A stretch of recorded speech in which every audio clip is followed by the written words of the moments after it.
మహానుభావులైన వాళ్ళు ఎప్పుడు అస్తమాను నేను నిన్ను ప్రేమిస్తున్నాను, నేను నిన్ను ప్రేమిస్తున్నాను సినిమా డైలాగులు లేరు ఇక్కడ. అసలు ఈ డైలాగులు వేసేవాడిని నమ్మకూడదు. ప్రేమ అంటే అస్తమాను కలుసుకోవడం, చాటా చీపురు ఉండడం, చాటింగు చీపురింగు చేసుకోవడం, మాటిమాటికి ఇది కాదండి ఇక్కడ. జీవితం మొత్తానికి బాధ్యత వహించడం, ఆపద వచ్చినప్పుడల్లా నేను ఉన్నాను అని రావడం, అది ప్రేమ. అది ప్రేమ. దూరంగా ఉన్నా పర్వాలా. కొంతమంది స్నేహితులు ఉంటారు, చాలా దూరంగా ఉంటారు, 6 నెలలకు ఏడాది తప్ప మాట్లాడుకోరు, కానీ ఆపద వస్తే వెంటనే ఇంటికి వస్తారు. ఈ రోజు మాట్లాడేవాడు రాడు, వీడంతా సోది ఇక్కడ.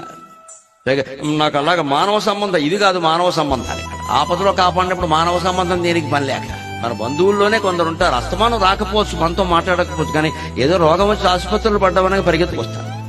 మా వాడండి ఇంకెవరు చూస్తారండి అంటాడు, ఇప్పుడు ఉండిపోతాడు. మన ఇంట్లో ఉండ మనకి ఇబ్బంది అయితే రూమ్ తీసుకుని ఉంటాడు, మనకి సేవ చేస్తాడు. అంతకంటే బంధువు ఉంటారని ఆడైనా మగైనా మిత్రులు కూడా ఉంటారా? ఆపద వచ్చినప్పుడు వస్తారు, వాళ్ళు అస్తమానం రారు, వాళ్లే బాంధవులు.